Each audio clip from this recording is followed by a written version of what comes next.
All right, so let's go ahead and get into the video. So we're going to talk about the pros and the cons about the city of Temecula. We'll start with the good stuff, so we'll start with the pros. Before I get into that, just kind of some general information about the city of Temecula, California. So if you're not super familiar, Temecula is located in Southern California. We are actually a part of Riverside County. It is the most southern city inside Riverside County. So the next city south is actually San Diego County, and it's an area that has grown a ton over the last 25 years or so. You started seeing a lot of building and construction, tract home builders coming in really more in like the mid 90s, and you started seeing that continue through to the mid 2000s. And then over the last decade, you've seen a ton more growth as more and more people continue to move here, as it got more and more on people's radars, and this has really just become such a desirable area and such a growth area in Southern California. So myself personally, we have lived here for over 25 years now. This is where I own my home. This is where I live with my wife. I have 2 young kids, and this is where we are raising our kids and plan to stay with them long term, at least until they're adults, probably even longer, to be honest. I don't think we have any plans of ever moving. I think it's a great place to live. I think especially if you are raising children, I think it is hard to find anywhere else really in all of California that would be a better place to raise your kids. So I'm sure I'm a little bit biased. I'm obviously a real estate agent in Temecula by saying that, but I think it's really hard to beat. I think it's a great fit for a lot of people, and it's an area that I really love to be in, and I could not imagine raising my kids anywhere else. So we'll talk about kind of the pros and the cons, what I think makes it so good, what makes it so bad, but really some of the things that have kind of put it on the radar, besides just the sheer amount of people that are moving here. But Temecula has become really well known because of the Temecula wine country as well. So if you've ever heard of that, there are over 50 wineries now here in Temecula, so they're really big destinations. So people come for wine tasting, wine tours. They do a lot of weddings out there, a lot of bachelorette parties, stuff like that. But just as the city has continued to grow, that Temecula wine country has grown a ton. That's something that's really put the city on the map. But let's go ahead and we'll get into the pros and the cons. So pro number one, and what really I think the number one driver, what has made Temecula grow so fast and so many people have moved here and really been put the city on people's radar, is really the affordability for Southern California. So right now you can buy a home in Temecula for about $850,000, right? Which is by no means is that cheap at all, right? It's an expensive home. I mean, you're getting close to $1 million for your average price point, right? However, if you compare that to your other options in Southern California, I think it's really hard to beat. So in Temecula, you can buy that average home for about $850,000. And if you compare that to, say, San Diego, LA, or Orange County, those average homes are all over $1 million. So one, it is definitely significantly cheaper to buy a home here as opposed to in those bigger cities. But not only that, what you get for that $850,000 compared to what you're going to get for that $1 million, let's say down in San Diego, is it's apples and oranges. So that $850,000 home in Temecula is probably going to be like a 3,000 square foot tract home in a beautiful neighborhood. It was probably built, somewhere in the mid 2000s, 2002, 2003. So it's relatively newer, which means it has relatively newer construction materials as far as, roofing and plumbing and slabs and, all that type of stuff, right? As opposed to that $1 million home down in San Diego.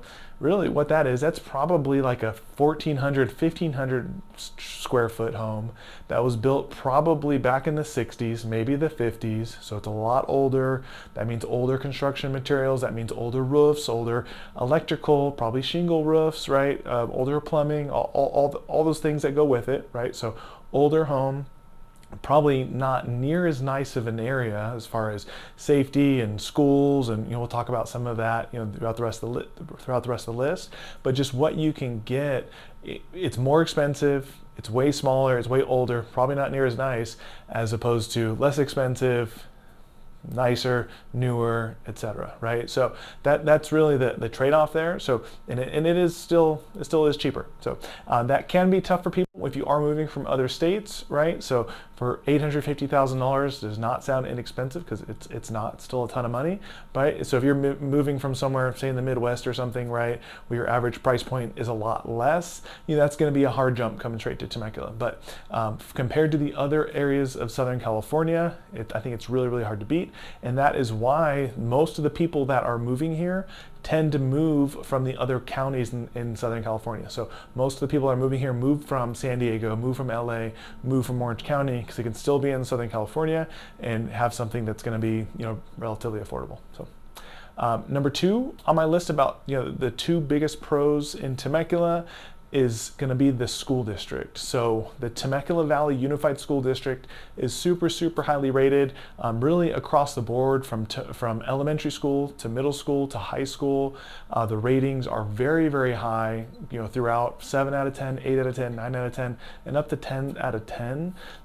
The school district itself is ranked super high. It is ranked in the top 13% in all of California. So really, really high rating. Again, and you couple that with a relatively affordable city, that's a really, really good combination for people. And not only that, there is one of the schools, so the top high school, which is the Great Oak High School, actually has the highest rating, and that is I think it's somewhere in a top 1,000 school in the entire nation. So ranked super, super highly, and those are all big benefits to be in the city. So. Number 3 is going to be the safety. So Temecula has consistently been one of the safest cities in the US. They've been anywhere from the top 10, top 20 to the top 100 safest cities in the nation. And they've been there for, I think it's the last 15 years now. So right now they're ranked somewhere in the top 100. Obviously those ratings are going to change each year depending on some different factors, but overall it's a really, really safe area. There's a really heavy police presence. I personally feel very safe, driving around, right? Especially compared to some of the bigger cities that are here in Southern California, San Diego, LA, Orange County, where you're going to see a lot more, homeless population, a lot more riffraff going on, especially in the cities. Where here, when you're in the suburbs, definitely much more quiet. It's a much different vibe than what a lot of those cities are going to give you in the rest of Southern California. So, number 4.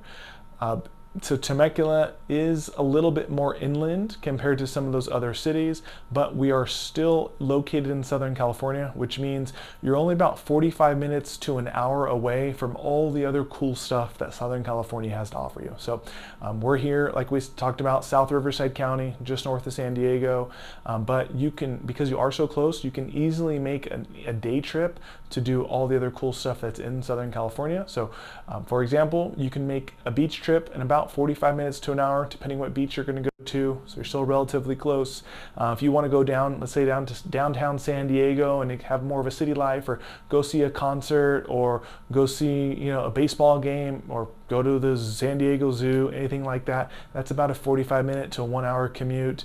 If you want to go to Disneyland in Orange County, that's about a 45-minute commute or so. Most of Orange County is going to be 45 minutes to an hour. If you want to take a trip out to the desert, out to the Palm Springs area, that's about 45 minutes or an hour. And even if you want to go up to LA, most of LA is probably about an hour to an hour and a half or so on the commute. And then even if you want to make a trip up to the mountains, you're about an hour and a half away from a major mountain range, and so you can go snowboarding and skiing up in the Big Bear area. So you are still in a super, super central location to where you can easily take those day trips and do all that other cool stuff that Southern California has to offer. And then number 5, as far as being a pro in Temecula, to me, it's just being a well-kept and newer suburb. So it really ties in a lot of the stuff. So because it's such a safe area, because it's a newer area, because it's so clean, and I think really because the city and the county do such a great job of keeping the area up to snuff and not allowing crime and homelessness and other things to really creep in and really keep the area looking well and well kept. It's a nice community. You drive down the street, the roads are paved relatively frequently.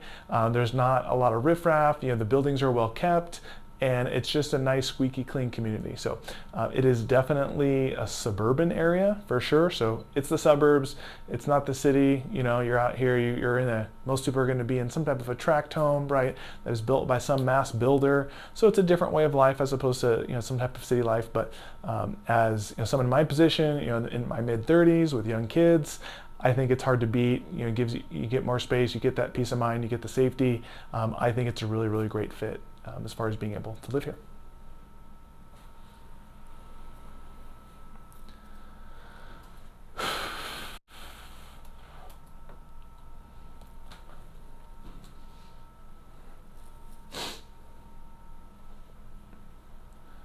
It's hot. It's that door.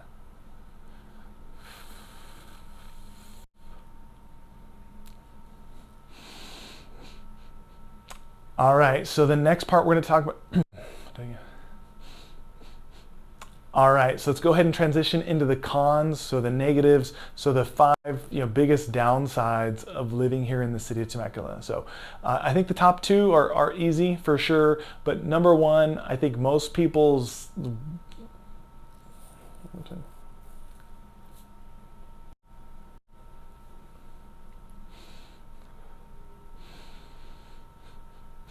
All right, so let's go ahead.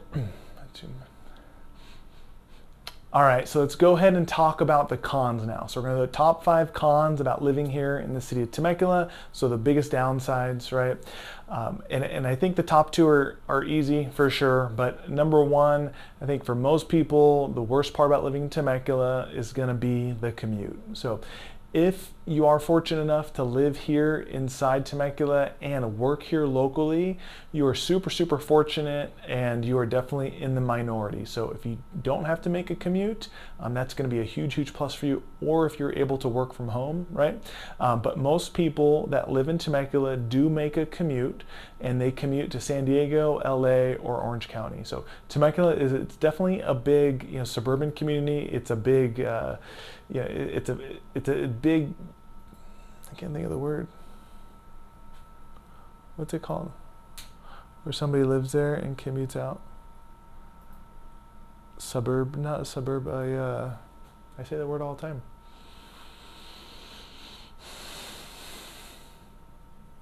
Bedroom community. Bedroom community. Okay.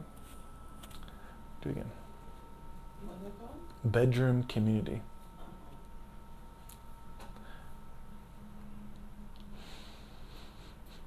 All right, so let's go ahead and talk about the cons. So we're gonna go over the top 5 cons about living in the city of Temecula. So really just the negatives, the worst parts about living here. And I think this will give some really good perspective to you guys if you are thinking about moving here, to help decide if it's the right area for you. So the first 2 I think are really easy. I think number 1, I think for most people, if you're living in Temecula, the worst part about living here is going to be the commute. So if you do live in Temecula, most people end up making a commute for work to either San Diego, LA, or Orange County. And that average commute time, they say, is about 35 minutes. But honestly, most of the people that I know are really closer to 45 minutes, and some are even closer to an hour for their daily commute. So it's not an easy thing. And that's obviously, that's one way. So 45 minutes one way, 45 minutes the other. That's an easy hour and a half in the car each and every day. And that's definitely a big deal. If you are fortunate enough where you can live in the city and work here locally, then you are super, super fortunate. I mean, that's going to take away the biggest pain point for most people. Or if you're able to work from home. So obviously post-COVID, so many more people now are able to work remotely and work from home. If you are able to do that, obviously that's going to be a big, big plus, because this is not going to be something you have to worry about. But City of Temecula is such a bedroom community. Most people do live here and end up making that commute. Most people go south to San Diego, but some people do go to Orange County, and some people do go to LA for sure. Second biggest con is going to be the heat. So it is definitely a hot area here in the summertime. So the flip side of that is there's like 9 or 10 months of the year that the weather is super, super nice. So In the winter, we get highs of about 65 degrees, so it's super, super mild. The lows are usually somewhere about 55 or so at night, so it does not get super cold, especially compared to most parts of the country, right? We don't get very much rain. It probably rains like 18 to 21 days a year on average, so it's super, super rare. And then as you get transition to spring, you start getting that high up to probably about 80 degrees or so on average, so it's super comfortable. It's super, super nice, and you get that same weather really in the fall, for most of the fall as well. But in the summertime, especially in August and September, those are the two hottest months, you see that average temperature will go up to about 93 degrees, and you will get plenty of heat waves that are going to take you over 100. So you can definitely get heat waves up to 100, 102, 103, 104, up to about 105 degrees in the middle of summer. Those aren't super common. I would say we probably get 20 days a year or so that are over 100 degrees. But when it's 100 degrees, it's hot, right? It's just it's unpleasant to be outside when it's that hot, right? You gotta stay inside, you gotta stay in the AC. Because all the homes are newer, everyone does have central air. I don't think you'd really be able to live out here without central air, but you are gonna have that. But what is nice is, even though it does get hot, and even on a hot day it gets up to 100, we are not super far from the coast, right? If you like draw a direct line on a map from the city of Temecula to the coast, it's not super, super far. So we do get a really nice breeze that comes in. So even if it's 100 during the day, you can easily, by about 5 o'clock, 6 o'clock, that temperature will come down to about 75 degrees, and then it's super, super comfortable. So that is one of the things that is really, really nice here, as opposed to some other areas that are just pure desert, like say Palm Springs, or say like Phoenix, Arizona, or Las Vegas, or something like that. If you've ever been there and it's 105 during the day, and then at night it's like 98, right? I mean, that's super unpleasant, and it's not comfortable at all. So what is nice here is when we do get that breeze, it really cools down quite a bit and makes it super, super comfortable. So you are going to get that 99% of the time, so which is good.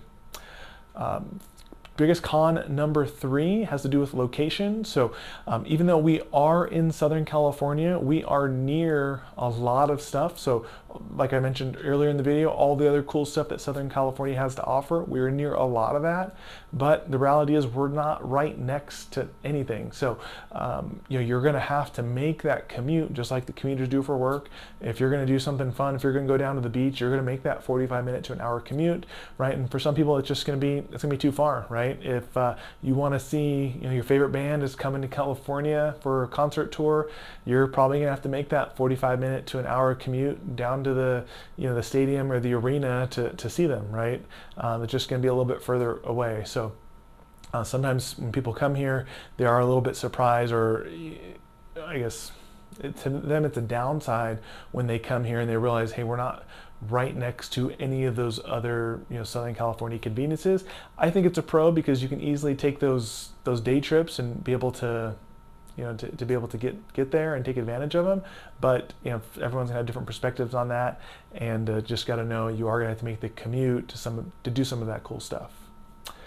Con number 4 is the price point. So although we are relatively affordable for Southern California, if you are comparing the average price point for homes in city of Temecula compared to the nationwide average, it's a huge difference. So the average home nationwide is right about $380,000 to $400,000, whereas the average home in the city of Temecula is about $850,000. So that's a huge jump, especially if you are moving from another state that doesn't have that high cost of living. That can be really hard for people to jump into. So depending on your current situation, or what you do for a living, or income, or whatever home maybe it is that you need to sell, it can be a really hard transition to go from a $400,000 home to an $850,000 home. With that said, there are homes in Temecula you can find for $600,000, $650,000, $700,000. So they are out there. It's just gonna be a little bit smaller, maybe a little bit older, maybe not quite as updated, etc. But you will find homes that are less than $850,000 for sure. But still, you're definitely looking at a different price point than what that average home price is going to be nationwide. And then the fifth biggest con for people, and I guess for me, I don't really notice this because I've lived here for a really long time, but most clients, when they come to town, one of their complaints are that they feel like there are just so many cookie cutter tract homes here in the area. And the truth is, the way the area was developed, once it started being built in like the mid 90s to mid 2000s, is these big tract home builders came, they bought up big plots of land, they'd buy, whatever it was, 1,000 acres, 500 acres, whatever it was, and they'd cut up those plots of land, they'd subdivide them, and they'd build 2,000 houses, 2,500 houses, 3,000 houses, right? So these big nationwide builders built these big, huge tract communities. And when that happens, you tend to get a lot of stucco boxes. You tend to get a lot of neighborhoods that look similar from one side of the street to the other, a lot of houses that look similar from one street to the other, kind of different shades of brown, different shades of gray, right? Not a ton of character throughout most of the area. They tend to start blending together. So for me, I've lived here for a long time. It does not bother me at all. I'm used to it. I feel like it's kind of just your pretty common, suburb area in the U.S. But sometimes people, when they're especially moving from maybe like the East Coast or something like that, where homes are older and have a lot of character and whatnot, they can come out here and feel like everything feels super, super sterile. So just something to know. It's a bunch of tract homes that are out here for sure. So that's my list 1 through 5, and I did put one extra in there, so one more bonus con, which I think is really important for people to know. But and obviously as a real estate agent, right, so from a real estate perspective, but one thing that I see a lot from people is when they are coming to Temecula, it can be really difficult for a first-time buyer to buy a home here now. And this was not the case, 15 years ago or so, right? But now, just because the average price point to buy a home has gone up so much, it's $850,000, right? It can be really hard for a first-time buyer to buy a home here. I definitely have clients that buy their first home here and are able to pull that off, but it can be difficult because you usually got to have some type of a pretty good savings account, some type of pretty good income, right? And really have some real solid base in order to be able to do that when you're looking at almost $1 million home for your first home. So because of that, we tend to see more people moving here on as their second or third home, so more of that move-up buyer, just because of the price point, right? And obviously everyone has different situations. They might be selling a $2 million home and come out here and downsizing to a $800,000 home, right? So everyone's in different positions, but just once we start getting to these higher price points, it can be really tough for a first-time buyer unless they're getting some type of a gift funds or have some other type of situation, or maybe they're just super fortunate, worked hard, and put themselves in a good situation. But this can definitely be a hard market for a first-time buyer to get into. So anyways, I hope that helps you guys out. Hopefully that's good perspective from someone that's lived here for a long time. If you guys have questions, feel free to reach out. You can call, you can text, you can email me, and hopefully I'll talk to you soon. Thanks. Bye-bye.